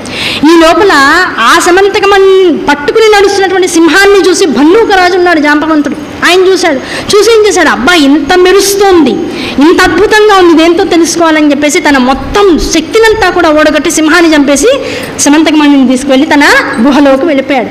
వెళ్ళి ఏం చేశాడు, ఏడుస్తున్నటువంటి తన కూతురికి ఆట వస్తువుగా ఇచ్చేశాడు. ఇన్ని రోజులు గడిచిపోయిన ఎంతకాలానికి సత్రాజిత్ తమ్ముడు అరణ్యం నుంచి రావట్లేదు. దాంతో ఒక అపవాదు పుట్టింది. శ్రీకృష్ణుడు అప్పుడెప్పుడో అడిగాడండి, అడిగిన శమంతకమణిని సత్రాజిత్ ఇవ్వనంలో తమ్ముడిని చంపేసేసి తీసేసేసుకున్నాడు అనేటువంటి ఒక అపవాదు వచ్చేసింది. దాంతో శ్రీకృష్ణుడు బాధపడి పరివార జనంలో తనకి ముఖ్యులైనటువంటి వారు, దారుజ్యులైనటువంటి వారు, ఆయుధాలతో ఉన్నటువంటి వారిని తీసుకుని వెళ్ళి అరణ్యానికి వెళ్ళాడు. వెళ్ళి ఏం చేశాడు, అడుగడుగు వెతుక్కుంటూ పోయాడు. వెళ్ళేటప్పటికి ఒక చోట సత్రాజిత్తు తమ్ముడి యొక్క కళేబరం కనబడింది. ఆ కళేబరానికి దగ్గరలో సింహం యొక్క అడుగుజాడలు కనబడ్డాయి. ఆ సింహము అడుగుజాడలు వెతుక్కుంటూ ముందుకెళ్ళేటప్పటికి భల్లూకము సింహము పోట్లాడుకున్నటువంటి స్థానం కనబడింది. అక్కడి నుంచి భల్లూకం యొక్క అడుగుజాడలు కనబడుతున్నాయి. అవన్నీ వెంటపడితే చివరికి ఒక గుహ దగ్గరికి వెళ్ళేటప్పటికల్లా ఆ మరకలన్నీ కూడా ఆగినాయి. ఓహో, ఇందులోపలికి వెళ్ళాడు, విషయం అర్థమైపోయింది. బయట పరివార జనాన్నంతా ఉంచేసేసి, కదంతా మనకి తెలుసు, అయినా చెప్పుకోవడం వల్ల అదొక ఆనందం. ఆ బయట తన పరివార జనాన్నంతటినీ ఉంచేసి శ్రీకృష్ణ మహాస్వరూపం లోపలికి వెళ్ళాడు. అయ్యా నేను వచ్చేదాకా ఇక్కడే ఉండండి, ఏం జరిగినా లోపలికి రాకండి, నేను వచ్చేస్తానని చెప్పి వెళ్ళాడు. 23 నవరాత్రులు అయినాయట. అంటే అర్థమేంటి, 27 రోజులైంది. 27 రోజుల పాటు ఎక్కడ ఆకుండా యుద్ధం జరుగుతూనే ఉంది. 12 రోజుల పాటు చూసారు ఈ బయట వాళ్ళు. లోపల నుంచి రక్తం ధారలు కట్టి బయటికి ప్రవహిస్తోందట. అయ్యయ్యో ఏం జరుగుతోందో లోపల తెలియటం లేదు. విపరీతంగా అరుపులు వినపడుతున్నాయి, కేకలు వినపడుతున్నాయి, ముష్టిఘాతాలు వినపడుతున్నాయి. మొత్తం గుహంతా కూడా అల్లల్లాడిపోతుంది. ఎక్కడ పడితే అక్కడ రాళ్ళు గుహల్లోంచి పడి కింద పడి ధ్వంసమైపోతున్నాయి. మొత్తం దుమ్ము ధూళితో మొత్తం గుహలోంచి రకరకాల భయంకరమైనటువంటి నాదాలు వినపడుతున్నాయి. ఇదేదో చాలా నెత్తి మీదకి వచ్చినటువంటి విషయంగా ఉంది, వసుదేవుడికి చెప్పాలి ఈ విషయం అని చెప్పేసి గబగబా ఆ గుహ ద్వారం మళ్ళీ తెరుచుకోకుండా దగ్గరికి వేసేసి పరిగెత్తి వసుదేవుడికి చెప్పారు. వసుదేవుడు శోకమగ్నుడైపోయాడు. అయ్యో నా కొడుకు ఈ సత్రాజిత్తు వల్ల కదా, వాడు అందం వల్ల కదా, సమంతకమని ఉండడం వల్ల కదా, అది నా కొడుకు ఊరికి అడిగినందువల్ల కదా ఇంత పెద్ద అపవాదు నా కొడుకు మీద వేసి వాళ్ళ మరణాన్ని దాకా నా కొడుకుని తీసుకువెళ్ళిపోయాడు అనేసి చింతాక్రాంతుడైపోయాడు. ఈ లోపల నారద మహాముని వచ్చాడు. నాయన ఎందుకు నీ మొహం అలా ఉంది, విషయం ఏమిటి అన్నాడు. జరిగిందంతా చెప్పాడు. అయ్యా నా కొడుకు ఇలా ఫలానా భల్లూకంతో గుహలో యుద్ధంలో ఉన్నాడు, ఇప్పటిదాకా రాలేదు, ఏమైపోయాడో తెలియదు, క్షేమ సమాచారం తెలీదు. ఆయనతో పాటు వెళ్ళిన వాళ్ళందరూ 11 రోజుల క్రితం బయలుదేరి వచ్చారు, ఇప్పుడు ఇంటికి చేరారు, ఇప్పటిదాకా నా కొడుకు ఆ చుక్కి తెలియకుండా ఉంది, కనుక ఎలా నా కొడుకుని రక్షించుకోవడం ఎలా అన్నాడు. అంటే వెంటనే చెప్పారు నాదుల వారు, అయ్యా నీకు వచ్చినటువంటి కష్టాన్ని తొలగించుకోవాలంటే దేవీభావత శ్రవణం చెయ్యి, నేను దేవీభావతాన్ని దగ్గర పెట్టుకుని శ్రద్ధగా చదువు 5 పర్యాయాల పాటు, నీకు అనంతమైనటువంటి సుఖం అమ్మ అనుగ్రహం వల్ల కలుగుతుంది అన్నాడు. అయ్యా ఈ దేవీభావతం అనేటువంటిది ఎక్కడో ఉన్నట్లుగా ఉన్నది, కానీ గుర్తు రావడం లేదు. ఈ దేవీభావతం యొక్క గొప్పతనం అంతా కూడా అర్థమవుతుంది మనసుకి, అది ఎక్కడ అనేటువంటి స్ఫురించట్లేదు. ఈ దేవీభావం అనేటువంటి మాట మీ నోట్లోంచి వినపడేటప్పటికే మనస్సుకి కాంత స్వాంతన లభించింది. ఆ స్వాంతన పూరితమైనటువంటి మనస్సుతో అడుగుతున్నాను, ఈ దేవీభావతం అనేటువంటిది చదివేటువంటి మనస్సు ప్రస్తుతం నాకు లేకపోవచ్చు, ఎందుకంటే కొడుకుని ఇంకా రాలేదనేటువంటి బాధ నాలో అమితంగా ఉంది. కనుక దేవర్షులైనటువంటి వారు మీరు వచ్చారు, వచ్చిన వారు మమ్మల్ని అనుగ్రహించి ఈ దేవీభావతాన్ని మీ నోటి ద్వారా మా అందరికీ శ్రవణం చేయండి, ఆనందంగా విన్ని తరిస్తాం, మాకున్నటువంటి ఆ చింత అంతా కూడా మీ ద్వారా తొలగిపోవాలనేటువంటి ఒక కోరికని కోరారు. నారద మహర్షి వారు కూడా ఆనందించారు. ఎప్పుడూ దేవీభావతం ఫలానా ఎక్కడో ఎవరో చెప్పారట, ఇంకెవరో ఎక్కడో చెప్పారట అనేటువంటి విషయాన్ని జగత్తంతా కూడా పరిభ్రమిస్తూ అందరికీ చేరవేయడమే తప్ప నా ద్వారా దేవీభావతం ఒకసారి శ్రవణం చేసినటువంటి వాడు వసుదేవుడు అనేటువంటి విషయం ఇంక నేను కూడా భవిష్యత్తులో చెప్పుకునేటువంటి అవకాశం నాకు ఇచ్చావయ్యా, ఆనందదాయకంగా చెప్తానని చెప్పేసి మంచి రోజు శుభముహూర్తం చూసుకుని చక్కగా మొత్తం అక్కడ ఉన్నటువంటి మండపాన్ని అంతా అలంకరించుకుని ఈ దేవీభావతం అనేటువంటి పురాణానికి షోడశోపచార పూజ చేసి ఆ పురాణాంతర్గతంగా ఉన్నటువంటి అమ్మ యొక్క తత్వాన్నంతటినీ కూడా వసుదేవుడు ఆయనతో పాటు ఆయన భార్య అక్కడ కూర్చుని వింటూ ఉంటే, సపరివార జన్మంతా కూడా కూర్చుని వింటూ ఉంటే 5 పర్యాయాలు 5 ఆవరణలుగా మొత్తం 5 సార్లుగా మొత్తం దేవీభావతాన్ని ఆ దంపతులిద్దరికీ కూడా శ్రవణం చేయించారట నారద మహాముని. ఈ లోపల ఇక్కడ ఏమైంది, ఆ భల్లూకంతో 27 రోజుల పాటు విశేషంగా పోరాడుతున్నటువంటి శ్రీకృష్ణ పరమాత్మ చేయగా ఆయన కలిసట్ రాలేదు, కానీ భల్లూకము యొక్క శరీరం అంతా ఛిద్రమైపోయి అది చివరికి ఏమీ చేయలేని స్థాయికి వచ్చి అయ్యవారి యొక్క కాళ్ళ మీద పడిపోయి నాయన నాలో ఉన్నటువంటి అహంకారం అంతా రక్తంగా పారిపోయి బయటికి వెళ్ళిపోయింది. ఇక మిగిలిందేమిటి, సత్వగుణ ప్రధానమైనటువంటి ఇదివరకు జన్మలో నేను చేసుకున్నటువంటి తపస్సు యొక్క ఆ స్వరూపం మాత్రమే. ఆ తపస్సు చేసుకున్నటువంటి మనస్సుతో ఇప్పుడు నీ యొక్క రూపం నాకు శ్రీకృష్ణ స్వరూపంగా కాదు, ఇదివరకు త్రేతాయుగంలో ఉన్నటువంటి శ్రీరామచంద్రమూర్తి యొక్క దర్శనాన్ని చేయిస్తోంది. ఆయన దర్శనం చేసుకోవడంతోనే ఇదివరకు నిండు సభలో రావణాసురుడిని చంపిన తర్వాత సీతమ్మ వారిని తీసుకొచ్చి మళ్ళీ చక్కగా సింహాసనాన్ని ఎక్కినటువంటి శ్రీరామచంద్రమూర్తి తన దగ్గరైనటువంటి వారందరినీ మీ కోరికలు ఏమిటో చెప్పండి తీరుస్తానని అంటే, చపల చిత్తమైనటువంటి మనస్సుతో నేను ఏమడిగానంటే, ఇంత శరీరం ఉందయ్యా, నాకు ఎన్నిసార్లు యుద్ధం చేసినా అందులో నా ఎదురుకుండా ఉన్నవారు మీరైతే బాగుండు, ఒకసారి మీతో ముష్టి యుద్ధం చేయాలనేటువంటి కోరిక ఎందుకు అనవసరంగా కలిగింది, ఆ కోరిక ఎప్పటికైనా తీర్చుకోవాలనేటువంటి ఒక కోరికని మీ ముందు వ్యక్తం చేసినప్పటికల్లా తథాస్తు జరుగుతుంది, ద్వాపరయుగం రాబోయేటువంటిది, ఆ యుగంలో శ్రీకృష్ణ పరమాత్మ అవతారంలో నీతో తప్పకుండా నేను ద్వంద్వ యుద్ధం చేస్తానని మాట ఇచ్చారు, అది ఇన్నాళ్ళకి కుదిరింది, ఇప్పుడు మీ స్వరూపంగా నాకు ఆ స్మృతి కలుగుతున్నది. నిజంగా ఇటువంటి అనవసరమైన కోరిక కోరి మిమ్మల్ని ఇన్నాళ్ళు బాధ పెట్టి మీ వైపుకి నా శరీరాన్ని బలంగా తొయ్యడం, మిమ్మల్ని కూడా కాస్త ఇబ్బంది పెట్టడం, మిమ్మల్ని కొట్టడం అనేటువంటిది నా ద్వారా జరిగినందుకు గాను నేను క్షమించమని అర్థిస్తున్నాను అని అన్నాడు. అన్న తర్వాత లేదులేవయ్యా, భక్తుడికి దేవుడికి ఇవన్నీ కూడా మధ్య జరిగేటువంటి చిన్న లాలూచిదే, పర్వాలేదు, ఇప్పుడు నీ కోరిక ఏమిటి, ఎందుకు ఇక్కడికి సెవంతమని తీసుకొచ్చావంటే, అయ్యా అదేదో మాంసం ముద్దలా అనిపించింది, దానివల్ల ఏం జరుగుతుందనేది నాకు తెలియదు, కానీ నా పిల్లకి ఆట వస్తువులా తీసుకొచ్చాను అన్నా. అయితే సరే నాకు ఆ సెమంతకమని కావాలి, నాకు ఇట్లా ఒక అపవాదం వచ్చింది తీసుకువెళ్తానన్నాడు. సరే అయ్యా దాన్నే ఉంది, దాంతోపాటుగా నా కూతురుంది జాంబవతి, ఆవిడ్ని కూడా ఇచ్చి మీకు వివాహం చేస్తాను, నా కూతుర్ని చక్కగా కన్యాదానం చేసుకుని అలాగే మణిని తీసుకుని మీరు చక్కగా మీ ఇంటికి వెళ్ళవలసింది అని కోరుకున్నాడు. సరే అని వివాహం చేశాడు. ఇక్కడ వసుదేవుడు 5 పర్యాయాలు దేవీ భాగవత శ్రవణం పూర్తి చేసుకుని నారద మహాముని సముచితమైనటువంటి దక్షిణ తాంబూలాలతో చక్కగా సత్కరించుకుని ఆ వారికి చక్కగా వచ్చినటువంటి మిగతా బంధు పరివారానికి అందరికీ కూడా నారదుడు నీళ్ళతో పాటుగా కూర్చుని అందరికీ కూడా చక్కగా సంతర్పణ చేసి ఆనందాన్ని అనుభవిస్తూ ఇంకా జగన్మాతని కోరుకుని అమ్మ ఇంకా నా కృష్ణుడు ఇంటికి రావాలి, నా చిన్ని కృష్ణుడు ఇంటికి రావాలనేటువంటి కోరిక మనసులో అనుకుని ద్వారం వైపు చూసేటప్పటికల్లా అప్పుడే ఇదంతా పూర్తి చేసుకుని భార్యా సమేతంగా శ్రీకృష్ణుడు ద్వారంలో నిల్చున్నాడు. కనుక దేవీ భాగవతం యొక్క గొప్పతనం ఎలాంటిదయ్యా? శ్రీకృష్ణ పరమాత్మకి అపనింద తొలగడానికి కావాల్సినటువంటి ఏర్పాటు అమ్మ జగజ్జనని ముందే చేసి పెట్టేసి దాన్ని శ్రవణం చేసినంత మాత్రము చేత వసుదేవుడి యొక్క మనస్సు ఆనందాన్ని పొందింది.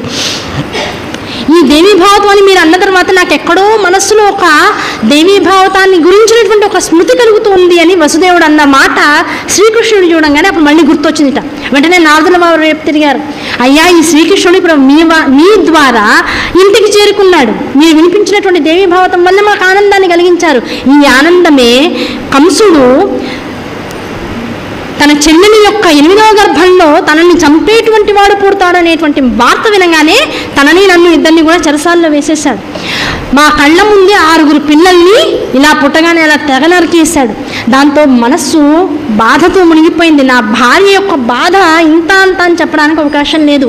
ఆవిడ బాధ చూడలేక మా కుల గురువు అయినటువంటి గర్గుణ్ణి పిలిపించుకున్నాను. ఒకసారి పిలిపించుకుని ఆయన అడిగా, స్వామి మా బాధ తీరేదేలాగా కనీసం ఒక్క సంతానమైనా మిగిలేటట్లుగా మమ్మల్ని అనుగ్రహించండి, ఏ దేవీ దేవతా స్వరూపాన్ని ఆరాధిస్తే అటువంటి కరుణ కలుగుతుందో చెప్పండి అనగానే గర్గముని వెంటనే కైలాసానికి వెళ్ళి విశేషంగా శివుని ఆరాధిస్తే ఆయన చెప్పినటువంటి విషయం ఏమిటయ్యా అంటే, దేవీ భాగవత శ్రవణం చేయించవయ్యా వసుదేవుడితో, దేవీ భాగవత పురాణాన్ని ఒకసారి ఆయనతో చదివించు అన్నాడు.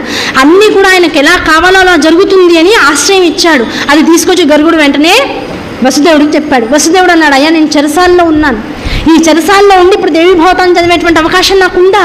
మీ ద్వారా పని జరగాలి కనుక మీరు అనుగ్రహించి మమ్మల్ని మా సంతానం మిగిలేటట్లుగా, ఆ సంతానం ద్వారా భవిష్యత్తు ఆనందదాయకంగా ఉండేటట్టుగా సంకల్పం చేసి మీరే మా తరఫున దేవీ భాగవత పారాయణ చేయండి అన్నారు. వెంటనే గర్గముని ఓకే అని చెప్పేసి తన పరివార జనం తన శిష్యులైనటువంటి వారితో మేరు పర్వతానికి చేరుకుని అక్కడ విశేషంగా అమ్మను ఆరాధించి ఈ దేవీ భాగవత పారాయణాన్ని చేశారట. విశేషంగా ఆ విశేష పారాయణ అనంతరం అమ్మవారు ఆకాశవాణిగా జగత్తులో ఆకాశంలో ఉద్భవించి గర్గమునికి చెప్పిందట, అయ్యా ఏ వసుదేవుడి యొక్క సంకల్పాన్నైతే అవతరించి నువ్వు ఈ అద్భుతమైనటువంటి దేవీ భాగవత పురాణాన్ని అద్భుతంగా శ్రవణం చేయించి చక్కగా 10 మందికి చెప్పావు, ఈ పురాణాన్ని చదవడం ద్వారా ఆ వసుదేవుడి యొక్క వంశాన్ని అనుగ్రహిస్తూ వరం ఇస్తున్నాను.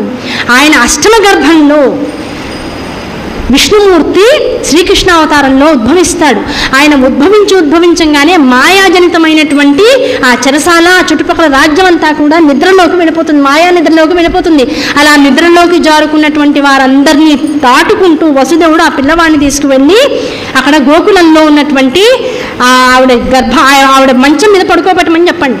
ఆవిడకి అప్పటికి నందగోపాలుని ఇంట్లో ఒక అమ్మాయి రూపంలో నేను వెలుస్తాను, నన్ను తీసుకువచ్చి వారి దగ్గర ఉంచుకోమని చెప్పండి.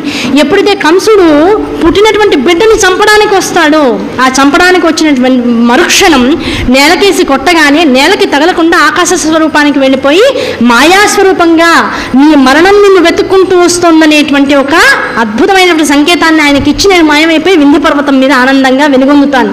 ఇటువంటి స్థితి ద్వారా వసుదేవుడి యొక్క వంశం ఉద్ధరింపబడుతుంది. ఈ పురాణ శ్రవణాన్ని సంకల్పపూరితంగా చేయించినటువంటి వసుదేవుడికి విష్ణు సమానుడైనటువంటి వాడు శ్రీకృష్ణ పరమాత్ముడుగా గర్భాన్న పుడతాడు. అటువంటి వాడికి తల్లిదండ్రులమని చెప్పుకునేటువంటి అవకాశం వారిద్దరికీ దక్కుతుంది. ఇదంతా కూడా దేవీ భాగవత శ్రవణ ఫలితం మాత్రమే అని వసుదేవుడికి పదే చెప్పు అని చెప్పి అంతర్ధానం అయిపోయింది. వెంటనే గర్గ మహాముని వచ్చారు, చెప్పారు వసుదేవుడికి, అయ్యా ఇంత అద్భుతమైనటువంటి స్థాయిలో అమ్మవారిని నేను అనుగ్రహించిందయ్యా, చక్కగా జాగ్రత్తగా ఈ శ్రవణం అంతా కూడా పురాణాన్ని అంతటిని కూడా జాగ్రత్తగా నేను చదవడం అనేటువంటిది జరిగింది. ఆ సంకల్పాన్ని అంతటిని కూడా మీకు ధారపోయడం జరిగింది. కనుక శ్రీకృష్ణనామ స్మరణతో దేవీనామ స్మరణతో తర్వాత వచ్చేటువంటి కార్యక్రమాన్ని అంతటిని కూడా ఎలాగైతే భగవతి నిర్దేశించిందో అలా చేయడానికి కావాల్సినటువంటి శక్తియుక్తుల కోసం సాధన చేస్తూ పో అని చెప్పేసి చెప్పారు. నిజంగానే అష్టమ గర్భం వచ్చింది, శ్రీకృష్ణ పరమాత్మ జన్మించాడు. ఆ తర్వాత జరిగినటువంటి కథ అంతా కూడా మనకి తెలుసు. కనుక ఎక్కడ ఏది ఎలా సంభవించాలన్నా, ప్రకృతిలో భూత భవిష్యత్ వర్తమానాలు ఎలా ఒక సంకల్ప నిర్దేశ విధానంగా ముందుకి వెళ్ళాలన్నా ప్రతిదానికి వెనకాల ఒక శక్తి అనేటువంటిది ఇదంతా నడిపిస్తోందనేటువంటి విషయం అంతర్గతంగా తెలుస్తూ ఉంటుంది. ఆ నడిపించేటువంటి విషయం వెనకాల ఎవరున్నారు? ఇదంతా ఎవరు నడిపిస్తున్నారు? వెంటనే ఒక డౌట్ వస్తూ ఉంటుంది. ఏమంటే ఇదంతా ఒకప్పుడు చెప్తూ ఉంటాం, ఏది జరిగినా అండి ఏంటో అనాలోచితంగా చేసేసానండి, ఇది ఇలా చేస్తాను, ఈ మాట నా నోట్లోంచి వస్తుందనేటువంటి భావన నాకు లేదు, ఏమిటో ఎందుకు అనేసానో మాట అనేసానండి అని అంటూ ఉంటాం. ఆ ఎందుకన్నానో తెలియకుండా అసలు నేను అనాలనుకోకుండా ఉన్నటువంటి మాట కూడా నాలోంచి వచ్చిందంటే పలికిస్తున్నటువంటి శక్తి ఏదో ఉంది. అందుకని అహంకారరహితమైనటువంటి జీవనాన్ని సాగించే వాళ్ళందరూ తమ జీవితంలో జరిగేటువంటి ప్రతి విషయాన్ని ఎలా స్వీకరించాలి అంటే, ఈ జరుగుతున్న ప్రతిదీ నాలో ఉండి చేయించేది ఒక శక్తి ఉంది, అది మాయాశక్తి, అది జరిపిస్తున్నట్లుగా జరుగుతుంది మన జీవితం. అంతే తప్ప నేను ఇంత కష్టపడ్డాను, నా జీవితాన్ని నేను ఇంత బాగా మేకప్ చేసుకున్నాను, ఇంత సంపాదించాలంటే నా కష్టమే, ఇదంతా కూడా నా తెలివితేటలే అని ఎవడైతే అహంకరిస్తాడో అటువంటి వాడికి మాయాస్వరూపంగానే ఏం చేస్తున్నాడో తెలియకుండా సంపాదించినంతా కూడా వదిలేసుకునేటువంటి స్థితి అమ్మవారు కల్పిస్తుంది. కనుక నువ్వేది చేసుకున్నా నీది కాదు, వెనకాల ఒక శక్తి ఉండి నడిపిస్తోంది. కనుక నీ జీవితంలో జరిగే ప్రతిదీ అమ్మనుగ్రహం అనేటువంటి భావంతో గడుపు. అటువంటి కృతనిశ్చయంతో ఉండు, కృతజ్ఞతా భావంతో ఉండు. అది ఎరిగి గనక నువ్వు జీవితాన్ని ప్రతి అడుగుని గనక ముందుకు వేశావంటే అమ్మ సంకల్పంగా ఉన్నటువంటి జీవితం తప్పుగా బాధగా పరిణమించడానికి అవకాశం లేదు. ఎవరికి బాధని కలిగించే విధంగా మారడానికి అవకాశం లేదు. ఏది జరిగినా అమ్మ సంకల్పమే, త్రికరణ శుద్ధిగా నమ్మి తీరాల్సింది. శ్రీకృష్ణ పరమాత్ముడు అనేటువంటి వాడి యొక్క ఆవిర్భావం వెనకాల కూడా జగజ్జనని ఉందనేటువంటి విషయం ఇప్పుడు అర్థమైన తర్వాత శ్రీకృష్ణ పరమాత్మ స్వరూపానికి తత్వస్వరూపమైనటువంటి విష్ణువాదులు కూడా ఎవరిచే నడిపింపబడుతున్నాడు? శివశక్త్యాయుక్తో యది భవతి శక్త ప్రభవితం నచే దేవం దేవో నఖలు కుశల స్పందితుమపి అతస్త్వామారాధ్యాం హరిహర విరించాదిభిరపి ప్రణంతుం స్తోతుం వా కథమకృత పుణ్య ప్రభవతి. అవునా కాదు? మొత్తం జగత్తులో శివుని యొక్క మనస్సులో కోరికగా మెదిలినటువంటి తల్లి ప్రపంచంగా అనంతంగా మారింది. ఆ అనంతంగా మారినటువంటి జగత్తులో ఆవిడ ప్రకృతి స్వరూపంగా ఉంది, పురుష స్వరూపంగా జగత్తు స్వరూపాన్ని ముందుకు తీసుకువెళ్తోంది. ఈ జగత్తులో ఉన్నటువంటి వారందరి మనస్సుల్లో కలిగేటువంటి ప్రతి ఆలోచనకి సృష్టి స్థితి లయ స్వరూపంగా తానే ఉంటుంది. జగత్తునంతా సృజింపజేసేటువంటి శక్తిగా శ్రీమాతా స్వరూపంగా ఉంది. ఆ శ్రీమాతా స్వరూపంగా తత్వస్వరూపంగా తాను ఉంటూ బ్రహ్మను జనింపజేసి బ్రహ్మ ద్వారా జగత్తు యొక్క సృష్టి రచన చేయిస్తుంది. ఆ సృష్టి రచన చేసిన తర్వాత ఏ జగత్ అయితే ముందుకు నడవాలో ఆ నడపబడేటువంటి శక్తినంతా కూడా మహారాజ్ఞిగా తాను వెనకాల ఉంటూ శ్రీ మహావిష్ణువు యొక్క స్వరూపాన్ని జగత్తులోకి ఆవిర్భవింపచేసి ఆయన ద్వారా సృష్టి యొక్క నడిచే విధానాన్నంతా కూడా సంకల్పింపజేస్తుంది. ఎప్పుడైతే ప్రళయం లయమయ్యేటువంటి స్థితి వచ్చిందో శ్రీమత్ సింహాసనేశ్వరి స్వరూపంగా తాను తత్వస్వరూపంగా వెనకాల ఉండి రుద్రుడి యొక్క స్థితి స్వరూపాన్ని జగత్తులోకి ఆవిష్కృతం చేసి ఆయన ద్వారా లయస్థితినంతా ఏర్పాటు చేసి జగత్తుని క్లీన్ చేస్తూ పోతాం, శుద్ధి చేస్తూ పోతుంది. ఈ సృష్టి స్థితి లయ అనేటువంటి 3 స్థానాల్ని దాటి ఎవరైతే తన పాదాలని పట్టుకునే ప్రయత్నం సాధనతో చేస్తాడో అటువంటి 2 స్థానాలలో తానే ఉండి తిరోధాన స్వరూపంగా అనుగ్రహ స్వరూపంగా ఉండి శాశ్వత శివ సాయుధ్యాన్ని జీవులందరికీ అందించేటువంటి సృష్టి స్థితి లయ తిరోధాన అనుగ్రహములనేటువంటి పంచకృత్య స్వరూపాన్ని తన ద్వారా చేయిస్తూ జగత్తుని ఏక అనేటువంటి స్వరూపంతో నియంత్రిస్తూ నిర్ధారిస్తూ ముందుకి నడిపించేటువంటి తల్లిగా ఈ జగత్తుకంతటికీ కూడా ఏకైక నిర్దేశ స్వరూపంగా మాతృస్వరూపంగా శక్తి స్వరూపంగా చైతన్య స్వరూపంగా. అందుకే దేవి భావతానికి మొట్టమొదటి శ్లోకంగా చెప్తారు సర్వ చైతన్య రూపాంతాం. మొత్తం జగత్తులో ఉన్నటువంటి సర్వులకు చైతన్య స్వరూపం తానే అయి ఉందట. సర్వ చైతన్య రూపాంతాం. ఎలాంటిది ఆవిడ? ఆద్యాం, అన్నింటికన్నా ముందు ఉందట. ఆద్యాం ఎలాంటిది ఆవిడ? విద్యాం. ఎక్కడ ఏ విద్యాస్వరూపంగా అయితే ఆవిడ వెలుగొందుతుందో ఆవిడ ఉన్న చోట అవిద్య ఉండడానికి అవకాశం లేదు. జీవుల యొక్క చైతన్య స్వరూపిణిగా తానే ఉంటూ సర్వజీవుల కన్నా ముందు ఆద్యాస్వరూపిణిగా తానే ఉంటూ ఆ జీవుల కన్నా కూడా పూర్వమే తాను సర్వ విద్యాస్వరూపిణిగా ఉంటూ సర్వచైతన్య రూపాంతాం ఆద్యాం విద్యాం చ ధీమహి వారందరిలోనూ కూడా తానే బుద్ధి స్వరూపిణిగా ఉంటూ కొలవబడుతూ వారందరితో నిరంతరం కూడా సాధన చేయబడేటువంటి మార్గంలో వెనకాల తత్వస్వరూపంగా ఉంటూ సర్వచైతన్య రూపాం తాం ఆద్యాం విద్యాం చ ధీమహి బుద్ధిం యాన ప్రచోదయాత్ అన్నాడు. అటువంటి నువ్వు మా అందరి యొక్క బుద్ధిల యందు ఉండి వాటిని ప్రచోదనం చేయి. దేని ద్వారా ప్రచోదనం, దేని యందు ప్రచోదనం చేయాలి? నువ్వు అనబడేటువంటి ఆద్య అనబడేటువంటి శక్తి చైతన్య స్వరూపుని వైపుకి మా మనస్సుని మా బుద్ధిని ప్రచోదనం చెయ్యమ్మా. ఆ బుద్ధి ప్రచోదనం అవడం ద్వారా ఏం జరుగుతుంది?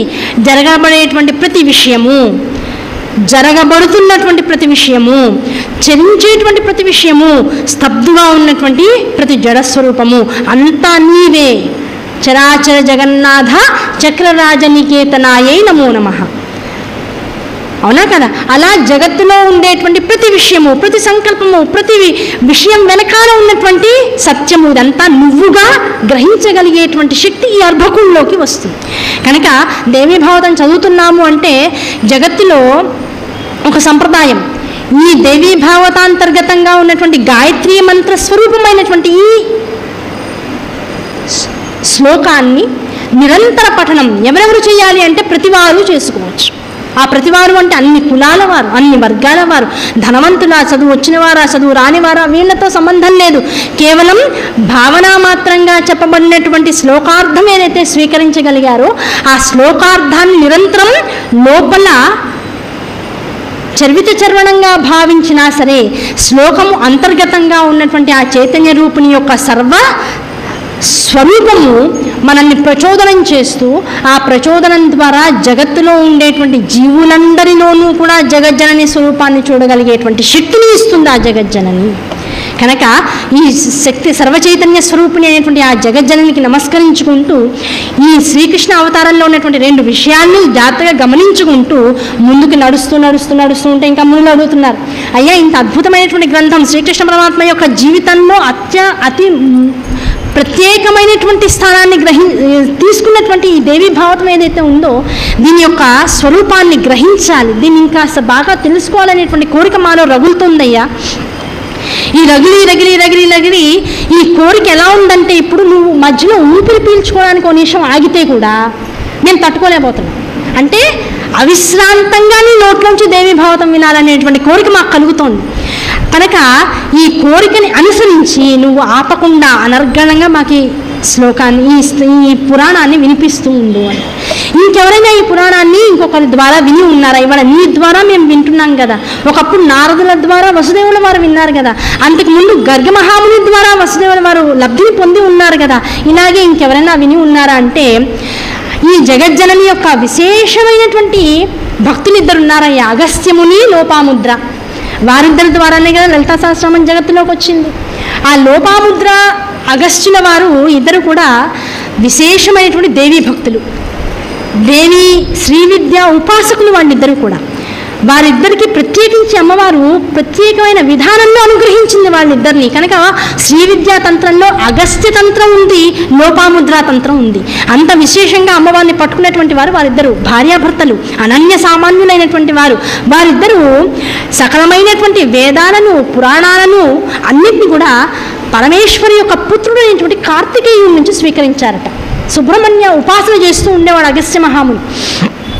కార్తికేయుడి దగ్గరికి వెళ్ళి ఆయన్ని ఉపాసన చేసి ఎదురుకుండా కూర్చోబెట్టుకుని గురుస్థానంలో స్వామి ఈ కథ చెప్పండి, స్వామి ఆ కథ చెప్పండి, అమ్మ గురించి చెప్పండి, నాన్న గురించి చెప్పండి అని అడుగుతూ ఉంటే ఈయన భక్తికి మెచ్చి కార్తికేయ స్వామి ఎదురుకుండా కూర్చుని గురుస్వరూపంగా అన్నీ చెప్తూ ఉండేవారట. ఆయన నోట్లోంచి మొత్తం సకల పురాణాలని వినేగలిగేటువంటి భాగ్యం అగస్త్యుడికి లోపాముద్రకి కలిగింది. ఆ అగస్త్యుడు లోపాముద్ర అలాగే ఒకరోజు కార్తికేయుడి దగ్గరికి వెళ్ళి, అయ్యా నీ ద్వారా సకల వ్రతమహాత్యాలని, సకల తీర్థ దాన విశేషాలను, సకల పుణ్యక్షేత్రాల విశేషాలను కూడా విన్నాం అంటే అంతకుముందు చెప్పున్నారు ఆయన. ఇవన్నీ విన్న తర్వాత ఇంకేదైనా ఎంత గొప్పది అంటే ఈ జగత్తులో ప్రతి వాళ్ళ నోళ్ళల్లోంచి ఈ మధ్య వినపడుతోంది దేవీ భాగవతం అని వినపడుతోంది. ఆ దేవీ భాగవత మహాత్మ్యాన్ని నీ ద్వారా వినాలనేటువంటి కోరిక మాకు కలుగుతోందయ్యా కార్తికేయ. ఎందుకంటే అమ్మకి అతి సమీపంగా ఉండి ఆవిడ యొక్క గొప్పతనాన్ని నీ యొక్క తండ్రి అయినటువంటి శివుడు ఎంత బాగా గ్రహించాడో, ఆయన ద్వారా విద్యని గ్రహించి గురువుగా పరమేశ్వరుని కలిగి ఉన్నటువంటి వాడివి, నువ్వు అమ్మతత్వాన్ని అంతే స్థాయిలో పట్టుకోగలిగేటువంటి శక్తి నైపుణ్యాన్ని కలిగినటువంటి వాడివి. కనుక నీ ద్వారా అమ్మ యొక్క దేవీ భావతాన్ని వినాలనేటువంటి కోరిక మాకు కలుగుతోంది, కనుక కొంత చెప్పు అని అడిగాడు. వెంటనే కార్తికేయుడు అన్నాడు, అమ్మ గురించి చెప్పడం అంత తేలిక, దేవీ భావతం చెప్పుదాము అని మొదలెట్టడమే తప్ప సంపూర్ణంగా దేవీ భావతం చెప్పగలిగేటువంటి శక్తి ఎవరికీ లేదు, నాకు అందున ముఖ్యంగా లేదు. ఎందుకు, కొంత చెప్పేటప్పటికీ మనం అనుకున్నటువంటి ఈ జన్మలో ఇప్పుడు మనకి ఎంతైతే శరీరగతమైనటువంటి ఆయుర్దాయం ఉందో తీరిపోతూ ఉంటుంది. అది తీరిపోయాక మళ్ళీ పుట్టడానికి అవకాశం లేదు, ఎందుకంటే దేవీనామ మహత్యంతో కూడుకున్నటువంటి పారాయణ విని ఉన్నాం. ఇప్పుడు మళ్ళీ పూర్తి కదా సంపూర్ణ భాగవతాన్ని వినేటువంటి అవకాశం. ఒకసారి ఒక కథని, ఒక నామాన్ని, ఒక శ్లోకాన్ని, ఒక విషయాన్ని విన్నవాడు మళ్ళీ పుట్టడానికి అవకాశం లేనటువంటి స్థితికి వెళ్ళిపోతున్నాడు. దాంతో దేవీ భావతం సంపూర్ణంగా వినగలిగేటువంటి అవకాశం ఎవరికి లేదయ్యా, ఎవరు చెప్పినా లేస మాత్రమే. కనుక ఆ లేసమాత్రంగా నేను నా తండ్రి నుంచి తెలుసుకున్నటువంటి విషయాన్ని మీ ముందు చెప్తూ ఉంటాను, వినండి జాగ్రత్తగా అన్నాడు.